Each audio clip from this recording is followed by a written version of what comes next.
दोस्तों, अपनी ऑनलाइन कक्षा में आज हम लोग त्रिकोणमिति के परिचय के विषय में जानेंगे, जो कक्षा 10 का एक बहुत ही अच्छा खासा अध्याय है और इसमें जितने भी प्रश्न आएंगे उन्हें हम बनाने की कोशिश करेंगे।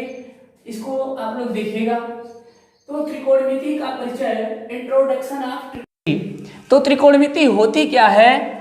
त्रिकोणमिति एक विशेष गणित है जो कि समकोण त्रिभुज पर आधारित है।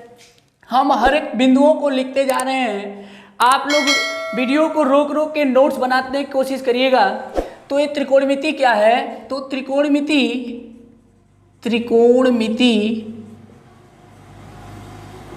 समकोण त्रिभुज पर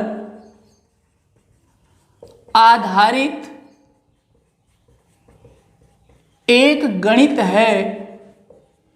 तो ये त्रिकोणमिति जो है समकोण त्रिभुज पर आधारित एक गणित है। त्रिकोणमिति में विशेषतया या मूलतः हम किसका जो है अध्ययन करेंगे?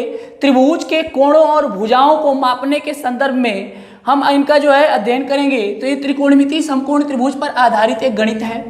तो अब देखिएगा, तो समकोण त्रिभुज पर जब आधारित गणित है तो समकोण त्रिभुज होता क्या है? कराए कि ऐसा त्रिभुज जिसमें एक कोण 90 डिग्री का हो उसे हम समकोण त्रिभुज कहेंगे। हर एक शब्दों से आप परिचित होइएगा। समकोण का मतलब, समकोण त्रिभुज का अर्थ क्या होता है कि एक ऐसा त्रिभुज जिसका एक कोण 90 डिग्री हो उसे हम समकोण त्रिभुज कहेंगे। तो समकोण त्रिभुज हो गया। तो समकोण त्रिभुज हम ऐसे बना ले रहे हैं। एक समकोण त्रिभुज है आपका, यह कोण इसमें 90 डिग्री है। तो अब हम कहेंगे कि यह त्रिभुज आपका समकोण त्रिभुज है। इसे कुछ नामकरण दे दें, ए बी और ये है सी। ये जो नीचे वाली रेखा है ए बी, इसे हम लोग आधार कहते हैं, इसे लंब कहेंगे, इसे कर्ण के नाम से जाना जाता है। दोस्तों, पिछली कक्षाओं में आप लोग समकोण त्रिभुज में एक प्रमेय पढ़े थे जिसका नाम था पाइथागोरस की प्रमेय। उसको भी हम इसके साथ रखते हैं। तो पाइथागोरस की प्रमेय क्या होती है? पाइथागोरस की प्रमेय, जो पाइथागोरस की प्रमेय है उसमें आधार का वर्ग धन लंब का वर्ग बराबर कर्ण के वर्ग के। तो अब फिर से हम इसको रिपीट कर रहे हैं। 3 बिंदु लिखे हुए हैं। त्रिकोणमिति समकोण त्रिभुज पर आधारित गणित है। तो समकोण त्रिभुज क्या होता है? ऐसा त्रिभुज जिसमें एक कोण 90 डिग्री हो उस त्रिभुज को हम समकोण त्रिभुज कहेंगे। ये देखिए, ये आधार है ए बी, यह लंब है ए सी और यहाँ पर सी भी जो है एक कर्ण है। आधार, लंब और एक कर्ण। तो जैसे ही समकोण त्रिभुज दिखाई देता है तो पिछली कक्षाओं में आप पढ़े हैं पाइथागोरस की प्रमेय। पाइथागोरस की प्रमेय होती क्या है? आधार का वर्ग धन लंब का वर्ग बराबर कर्ण के वर्ग के। तो इसको भी आप नोट करिएगा। अच्छा, आपके दिमाग में आ रहा होगा कि ये त्रिकोणमिति से और पाइथागोरस की प्रमेय से क्या लेन देन है। हम त्रिभुज, इस त्रिकोणमिति वाले अध्याय में प्रायः 2 भुजा दे देगा, तीसरी भुजा अज्ञात रहेगी। तो अगर हम इस ट्रिक को जानेंगे या इस प्रमेय को जानेंगे तो 2 भुजाओं के सहयोग से तीसरी भुजा हम निकाल सकते हैं। इसलिए हम यहाँ पर पाइथागोरस की प्रमेय लगा रहे हैं। मित्रों, इन हर एक बिंदुओं को आप लोग नोट्स के तौर तरीके से बना के रखिएगा। तो इतना बात आप नोट कर लें। इसको हम मिटा रहे हैं और आगे की तरफ बढ़ेंगे। मिटा देते हैं इसको। ये हो गया पाइथागोरस की प्रमेय। अब देखिए, त्रिकोणमिति गणित को शुरू करने के लिए 6 अनुपात बनाए गए हैं। वो 6 अनुपात कौन कौन से हैं? सबसे पहले हम उन लोगों को जान लें। तो ये है आपका समकोण त्रिभुज। यह समकोण त्रिभुज है ए बी और ए सी, इसे हम आधार कहेंगे। यह लंब है और यह कर्ण है। यह कोण 90 डिग्री का बन रहा है। अब देखिए 6 अनुपात क्या क्या हैं। उन अनुपातों को हम लिख रहे हैं। साइन थीटा, कास थीटा, फिर इसके बाद टैन थीटा।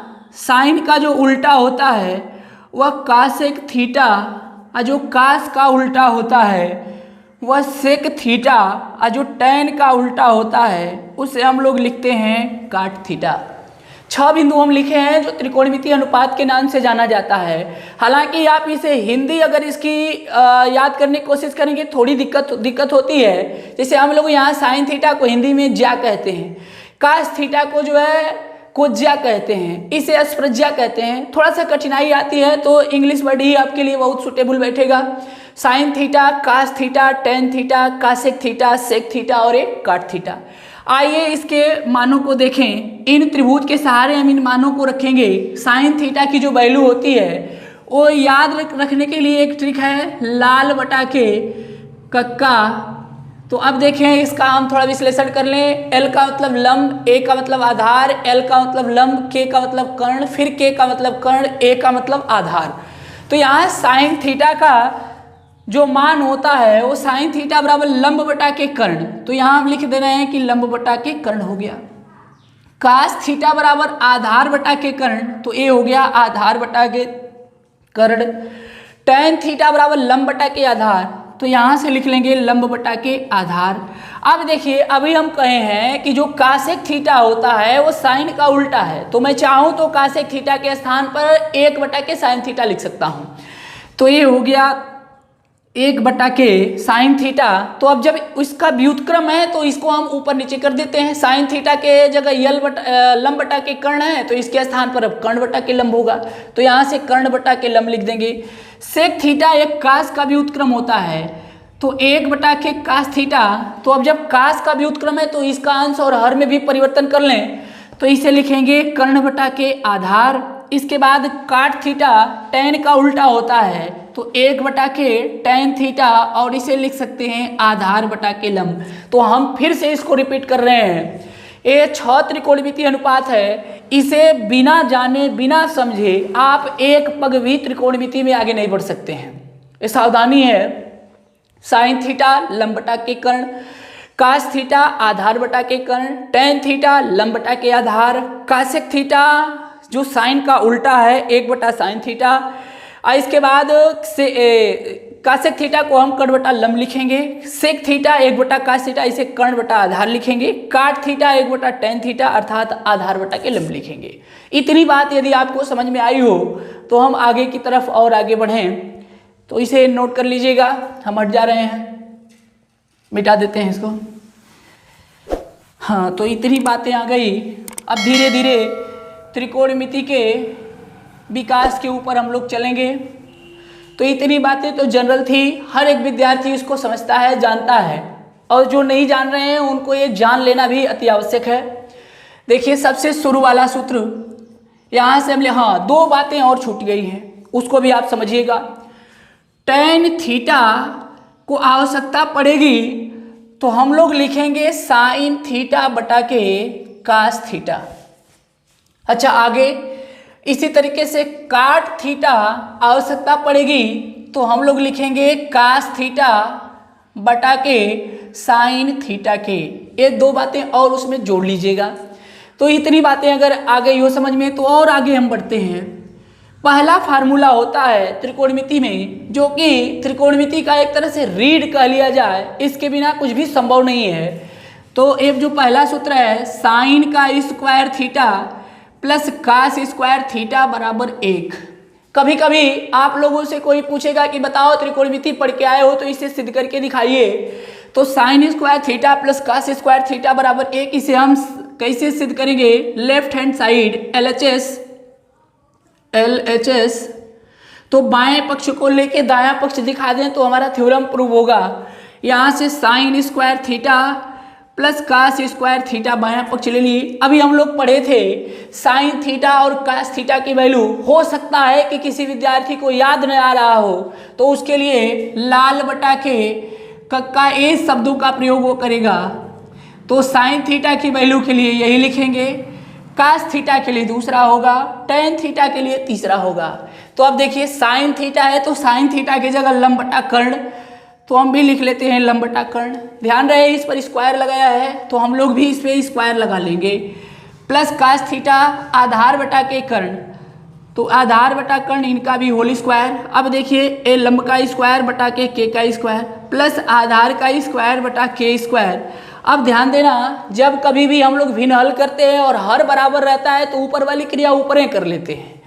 तो देखिएगा इसको, जैसे यहाँ हम समझा दे रहे हैं 3/5 लिख दे अगर कोई और यहाँ 4/5 लिख दे तो एलसीएम 5 ही होता है। 3 और 4 हम ऊपर से ही जोड़ लेते हैं, तो इसको या तो ऐसे लिख लें, इसको अगले चरण में हम 7/5 लिख लेंगे। तो थोड़ा सा ये अंकों का खेल है और यहाँ पर भाषाओं का प्रयोग किया है। एल स्क्वायर बटा के स्क्वायर प्लस ए स्क्वायर बटा के स्क्वायर, एलसीएम हमारा के स्क्वायर हो गया। तो अगर दोनों का हर बराबर है तो ऊपर वाली क्रिया ऊपर कर लेंगे, एल स्क्वायर प्लस ए का स्क्वायर। अभी हम एक थ्योरम पढ़े थे पीछे पाइथागोरस की प्रमेय, उसमें लिखा था आधार का वर्ग धन लंब का वर्ग बराबर होता था कर्ण के वर्ग के। तो इसमें भी आधार का वर्ग धन लंब का वर्ग है, थोड़ा सा इधर उधर है। आधार का वर्ग धन लंब का वर्ग, आधार का वर्ग धन लंब का वर्ग, और आधार का वर्ग धन लंब के वर्ग को हम लोग के स्क्वायर लिख सकते हैं। तो हम अगले चरण में इसे लिखेंगे के स्क्वायर बटा के स्क्वायर, दोनों एक दूसरे से कट जाएगा तो यहाँ बचेगा 1। यही हमें सिद्ध करना था कि sine square theta plus cos square theta की वैल्यू जो होती है सदैव 1 होती है। कैसे हम इसके कर पाए, sine square theta plus cos square theta बराबर 1, बायां पक्ष ले लिए हैं sine square theta plus cos square theta. Sine theta की वैल्यू लंब बटा कर्ण होती है, तो साइन थीटा के स्थान पर लंब बटा कर्ण लगा दिए, स्क्वायर लगाया तो स्क्वायर लगा दिए, फिर प्लस है तो प्लस, कास थीटा की वैल्यू आधार बटा कर्ण, हम भी आधार बटा कर्ण लिख दिए, स्क्वायर लगाया तो स्क्वायर लगा लिए। अब दोनों सेपरेट अलग अलग स्क्वायर हो जाएंगे, तो ये एल का स्क्वायर बटा के स्क्वायर, ए स्क्वायर बटा के स्क्वायर, हर दोनों का बराबर है, एलसीएम वही रहेगा के स्क्वायर, तो एल स्क्वायर प्लस ए स्क्वायर। और इसे पाइथागोरस की प्रमेय से हम लोग लिख सकते हैं कि ए स्क्वायर प्लस एल स्क्वायर बराबर के स्क्वायर के, अर्थात आधार का वर्ग धन लंब का वर्ग बराबर कर्ण के वर्ग के। तो कर्ण का वर्ग बटा कर्ण का वर्ग दोनों एक दूसरे से खत्म हो जाएगा और यहाँ बचेगा 1। तो इस प्रकार से यह पहला जो है आपका एक सूत्र प्रूव हुआ, sine square theta plus cos square theta बराबर 1। अब हमारी बातों को विशेष ध्यान में रखिएगा। अब हम धीरे धीरे इसे आगे की तरफ और अग्रसर कर रहे हैं, इतना आप लोग नोट कर लीजिए। मैं हट जा रहा हूँ, वीडियो को रोक रोक के आप लोग नोट्स बनाइएगा, बिना नोट्स के कुछ संभव नहीं है। इसे मिटा रहे हैं, देखें इसी सूत्र के सहारे हम और आगे क्या क्या बनाएंगे। देखना, sine square theta plus cos square theta बराबर 1, ये आपका मुख्य फार्मूला हो गया। अब इस मुख्य फार्मूले से और कुछ आगे सीखते हैं। साइन स्क्वायर थीटा बराबर, मैं साइन स्क्वायर थीटा को यहीं रोक ले रहा हूँ और कास स्क्वायर थीटा को टर्न ओवर कर रहा हूँ दाएं साइड, तो अब इसे लिखेंगे 1 माइनस कास स्क्वायर थीटा। एक तरीके का ये निकला रिजल्ट। यदि मैं कास स्क्वायर थीटा को ही यहीं रोक लेता, साइन को शिफ्ट करता, तो 1 माइनस साइन स्क्वायर थीटा। तो यह प्राय आने वाले तीनों फार्मूले हमेशा अक्सर आएंगे आपको, sine square theta plus cos square theta बराबर 1। ऐसे ही मौखिक याद रहे, साइन स्क्वायर थीटा को आवश्यकता पड़ेगी तो हम लिखेंगे कि 1 minus cos square theta, cos square theta को आवश्यकता पड़ेगी तो हम लिखेंगे 1 माइनस साइन स्क्वायर थीटा। इतना ध्यान रखिएगा आप। फिर इसके बाद और आगे बढ़ते हैं। देखिए, मैं पहले वाले सूत्र को मिटा नहीं रहा हूं, यहीं से तमाम रिजल्ट निकालने की कोशिश कर रहा हूं। Sine square theta plus cos square theta बराबर 1। अब देखिए, अगर मैं इसी रिजल्ट में कुछ ऐसा कर दूं कि दोनों पक्षों में साइन स्क्वायर थीटा से भाग देने पर, ध्यान से हमारी बातों को सुनिएगा आप लोग, साइन स्क्वायर थीटा से दोनों पक्षों में हम भाग दे रहे हैं, तो होगा क्या, साइन स्क्वायर थीटा बटा के sine square theta plus cos square theta बटा के साइन स्क्वायर थीटा बराबर 1 बटा के साइन स्क्वायर थीटा। मतलब हर एक एलिमेंट में मैं साइन स्क्वायर थीटा से भाग दे रहा हूं। गणित कहती है कि अगर कोई भी संक्रिया बाएं और दाएं एक समान रूप से आरोपित कर दी जाए तो गणित के ऊपर कोई प्रभाव नहीं पड़ता है। इस प्रकार से गणित हमारी संतुलित है। साइन स्क्वायर थीटा और साइन स्क्वायर थीटा दोनों एक दूसरे से डिवाइड होके यहाँ सिर्फ 1 बचेगा, अब प्लस कास स्क्वायर थीटा बटा साइन स्क्वायर थीटा। जस्ट अभी हम बताए हैं, कास थीटा बटा साइन थीटा को आवश्यकता पड़ेगी तो मैं लिख लूंगा इसको काट थीटा, ध्यान रहे। तो ये हो गया कास बटा साइन, इन दोनों के ऊपर स्क्वायर लगा हुआ है तो कास बटा साइन को तो काट थीटा लिखेंगे ही, और स्क्वायर लगाया है तो यहाँ पर हम लोग लिख लेंगे इसको काट स्क्वायर थीटा। लेकिन फिर पिछले स्टेटमेंट का ध्यान रखना, 1 बटा साइन स्क्वायर थीटा, अभी हम लिखे थे 1 बटा साइन थीटा को हम लोग लिखेंगे कासेक थीटा। तो बताओ 1 बटा साइन स्क्वायर थीटा, तो इसे मैं चाहूँ तो लिख सकता हूँ कोसेक स्क्वायर थीटा, चूंकि यहाँ स्क्वायर लगा हुआ है तो 1 प्लस काट स्क्वायर थीटा बराबर कोसेक स्क्वायर थीटा। एक रिजल्ट यह भी हम लोग याद रखेंगे, तो 1 प्लस काट स्क्वायर थीटा बराबर कोसेक स्क्वायर थीटा। अगर कहीं कोसेक स्क्वायर थीटा रहेगा, आवश्यकता पड़ेगी हल करते समय या सिद्ध करते समय, तो कोसेक स्क्वायर थीटा को मैं चाहूँ तो 1 प्लस काट स्क्वायर थीटा लिख सकता हूँ, या काट स्क्वायर थीटा को इधर उधर अगर इसको शिफ्ट कर लें तो काट स्क्वायर थीटा को हम कोसेक स्क्वायर थीटा -1 लिखेंगे। तो ये बातें रही। अच्छा देखिएगा, हम पुनः इसी रिजल्ट में एक और संशोधन करना चाहते हैं, sine square theta plus cos square theta बराबर 1, ये हमारा मुख्य फार्मूला है। एक बार मैं साइन स्क्वायर थीटा से भाग दिया तो एक रिजल्ट प्राप्त हुआ। अब इस बार मैं थोड़ा सा इसमें परिवर्तन कर रहा हूं, अब कास स्क्वायर थीटा से भाग लगा रहा हूं, तो दोनों पक्षों में कास स्क्वायर थीटा से भाग देने पर तो अब देखिए साइन स्क्वायर थीटा बटा cos square theta plus cos square theta बटा कास स्क्वायर थीटा बराबर 1 बटा के कास स्क्वायर थीटा। तो अब बताना साइन बटा कास, हम लोग अभी सीखे हैं कि साइन थीटा बटा कास थीटा को हम लोग लिखेंगे क्या, टेन थीटा, दोनों पर स्क्वायर लगाया या हम स्क्वायर लिख लेंगे। तो साइन स्क्वायर थीटा बटा कास स्क्वायर थीटा को हम फार्मूले के माध्यम से लिख सकते हैं tan square theta. Cos square theta और कास स्क्वायर थीटा दोनों कट गया, और यहाँ 1 बटा कास स्क्वायर थीटा, कास का जो व्युत्क्रम होता है उसे हम कास के उल्टे को सेक कहते हैं, इस पर स्क्वायर लगा है तो हम लोग यहाँ सेक स्क्वायर थीटा लिखेंगे। एक रिजल्ट फिर तैयार हो गया, 1 प्लस टेन स्क्वायर थीटा बराबर होगा सेक स्क्वायर थीटा। इसे भी याद रखेंगे, मैं 3-4 बातों को विशेष तौर तरीके से कहा हूँ कि इसे भी याद रखेंगे। तो देखिए 1 प्लस टेन स्क्वायर थीटा बराबर sec square theta, 1 plus cot square theta बराबर कोसेक स्क्वायर थीटा। मैं इसको अभी एक बार जो है सामूहिक रूप से लिख रहा हूँ, किन किन बिंदुओं पर हम लोग चर्चा किए हैं, इसे नोट करते रहिएगा आप लोग। मिटा देते हैं इसको, देखना। देखिए क्रम से यहाँ लिख रहे हैं, sine square theta plus cos square theta बराबर 1। यहाँ एक पहला रिजल्ट हो गया, यहीं से निकल के आया था 1 माइनस साइन स्क्वायर थीटा बराबर cos square theta, 1 minus cos square theta बराबर साइन स्क्वायर थीटा। और एक रिजल्ट इसको भी हम लिखे हैं, 1 प्लस काट स्क्वायर थीटा बराबर कोसेक स्क्वायर थीटा, और 1 प्लस टेन स्क्वायर थीटा बराबर आ गया सेक स्क्वायर थीटा के। 1 2 3 4 5 बिंदु यहाँ से मिल गए। 6 बिंदु हम पीछे एक तरीके से त्रिकोणमितीय अनुपात के विषय में आप लोगों को बताए हैं, उसको भी ध्यान में रखिएगा। अगर इतनी बात यदि आपको समझ में आ गई तब तो हम आगे अगर सवाल बनाएंगे या इसे सलूशन लगाएंगे उसका, तो आपको बहुत ही अच्छे तरीके से समझ में आएगा। आज जिस विद्यार्थी को इतनी बात समझ में नहीं आई है, वो मैं 100% चैलेंज के साथ कहता हूँ कि वह किसी भी कक्षा को ज्वाइन कर ले, वो आगे पारंगत नहीं होने वाला है। तो सबसे पहला काम कि इन सभी बिंदुओं को आप ध्यान से याद करने की कोशिश करिएगा। इसे मिटा रहे हैं। एक बात और बाकी रह गई, अभी तो ये परिचय है, अभी सवाल के ऊपर नहीं आ रहे हैं। यदि आपको परिचय अच्छे तरीके से समझ में आ जाएगा तो सवाल ऐसे ही लगा लेंगे, बहुत ही आसान तरीके से लगाएंगे। देखिए कहीं कुछ कोणों के मान याद करने में विद्यार्थी को दिक्कत होती है, उसको भी हम इस बार रख ले रहे हैं और निरंतर आगे सवाल लगाते जाएंगे। देखिएगा यहाँ थीटा है 30 अंश, 45 अंश, 60 अंश, और इसके बाद 90 डिग्री है। और तरीके हैं, और तरीके को 90 से ऊपर वाले कोणों को मैं यूं ही बता दूंगा, आपको याद करने की जरूरत नहीं। लेकिन जितने ए मान मैं लिख रहा हूँ इस सारणी को किसी तरीके से याद रखिएगा। यहाँ अगर हम लोग लिख दें sine theta, cos theta, tan theta, sine का जो उल्टा होता है कासेक थीटा, कास का जो उल्टा है वह सेक थीटा, टैन का जो उल्टा है वह काट थीटा। अब देखना हमें समस्या आ रही है कि हम भरें कैसे इसको।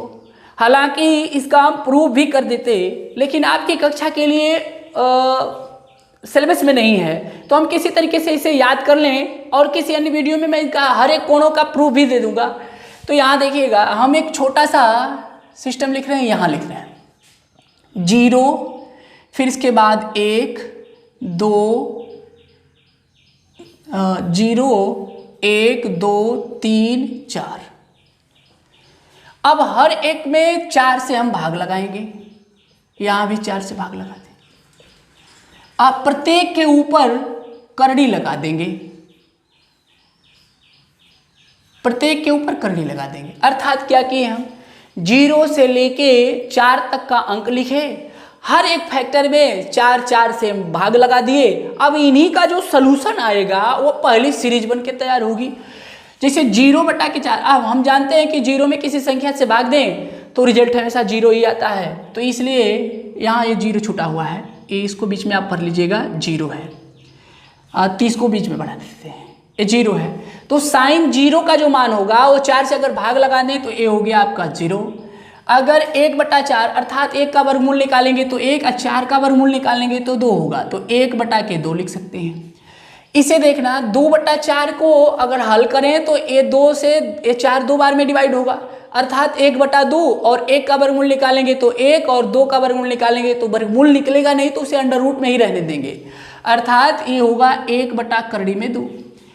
इस पर ध्यान दीजिएगा, ये है 3, 3 का वर्गमूल निकलेगा नहीं तो इसे करड़ी में 3, और 4 का वर्गमूल निकालेंगे तो 2, 90 और 4/4 को हम 1 लिखेंगे और 1 का वर्गमूल होगा 1। इस प्रकार से आपकी साइन की सीरीज तैयार हो गई। अब ध्यान दीजिए, हम फिर से रिपीट कर रहे हैं, बार बार लिखने से बनाने से ये आपको ऐसे ही याद हो जाएगी। 0 से लेके 4 तक का अंक लिखे हैं, हर एक पद में 4 से भाग लगाएं और सब पर करड़ी लगा दिए, तो एक पहला वाला आएगा 0 का मान, दूसरा वाला आएगा 30 का मान, ए है 45, ए 60 वाला और फिर ए वाला हो गया 90। ये साइन की सीरीज है। अब देखिएगा इसी को हम बदल दें यदि तो ये कास की सीरीज बन जाएगी, अर्थात इसे शुरू में अब लिखें 1, ये हो गया करड़ी में 3/2, 1/करड़ी में 2, फिर 1/2 और ये हो गया 0। tan थीटा अभी हम लोग पढ़े हैं कि tan थीटा जो होता है साइन बटा कास के बराबर होता है, तो अगर मैं इसमें भाग दे दूं तो वो जाके tan की वैल्यू बनती है, तो ये साइन थीटा बटा कास थीटा ही tan थीटा होता है। तो बताओ, और 2 बातें और दिमाग में रखना, कभी 1/0 आ जाए तो उसे अनंत कहेंगे और कभी 1/अनंत आ जाए तो उसे 0 कहेंगे, अर्थात 0 का जो व्युत्क्रम है वो अनंत है और अनंत का जो व्युत्क्रम है वह 0 है। तो अब देखिए 0/1 अर्थात 0 में हम किसी संख्या से भाग देंगे तो 0 आएगा, ये 2 से 2 कट जाएगा तो 1/करड़ी में 3 मिलेगा। इसके बाद दोनों बराबर हैं, 1 कट जाएंगे 1 मिलेगा, 2 से 2 खत्म हो जाएगा, करड़ी में 3 बचेगा, 1/0 अभी लिखे अनंत, तो ये हो गया इनफाइनाइट। अब साइन कास tan 3 की वैल्यू अगर आ गई तो ये जान लीजिए 3 तो इनके व्युत्क्रम ही होते हैं। साइन थीटा का व्युत्क्रम जो होता है कासेक थीटा, तो 0 का व्युत्क्रम अभी हम बताए हैं इनफाइनाइट, तो ये हो गया इनफाइनाइट। यहाँ 1/2 तो ये 2, फिर मिल जाएगा करड़ी में 2, इससे फिर इसे लिखेंगे 2/करड़ी में 3, और यहाँ 1 का व्युत्क्रम 1 ही होगा। 1 का अब कास थीटा का व्युत्क्रम सेक थीटा होता है, 1 का उल्टा करोगे तो 1 ही मिलेगा, इसे लिखेंगे 2/करड़ी में 3, इसे लिखेंगे करड़ी में 2, फिर इसे लिखेंगे 2, फिर 0 का व्युत्क्रम जो होता है अनंत होता है। अब ध्यान दीजिए 0 का व्युत्क्रम जो होता है अनंत होता है, इसका उल्टा करेंगे करड़ी में 3 मिलेगा, इसका उल्टा करेंगे 1 मिलेगा, इसे 1/करड़ी में 3 लिखेंगे और अनंत का जो व्युत्क्रम होगा उसे हम लोग 0 लिख पाएंगे, तो ये हो गया 0। इस प्रकार से यह आपकी त्रिकोणमिति सारणी बन के तैयार हो गई, जिसमें 0 से लेके 90 के मान जो है मिल गए हैं। और अगर मान लीजिए 120 अंश का मान पूछ रहा है, 150 अंश का मान पूछ रहा है, तो उसे हम लगाने के लिए अगले कक्षा में जो है सूत्र बताएंगे, और इसके बाद आपको डिटेल बनाएंगे। तो ये हो गया साइन 0 का मान 0, साइन 30 का मान 1/2, साइन 45 का 1/करड़ी में 2, और ये साइन 60 का मान करड़ी में 3/2, साइन 90 का मान 1। इसी तरीके से कास 0 का मान 1 होगा, कास 30 का मान करड़ी में 3। ये पढ़ने की स्थितियाँ बनी, इसे भी हम मिटा रहे हैं, इसे नोट कर लीजिएगा। अब आएंगे कुछ सवालों के ऊपर चलते हैं, मिटा देते हैं इसको। हाँ, तो ये रहा त्रिकोणमिति का एक सामान्य परिचय। इतनी बात यदि आप लोगों को समझ में आई हो तो सवाल लगाते समय कोई दिक्कत, कोई बाधा नहीं आएगी। जैसे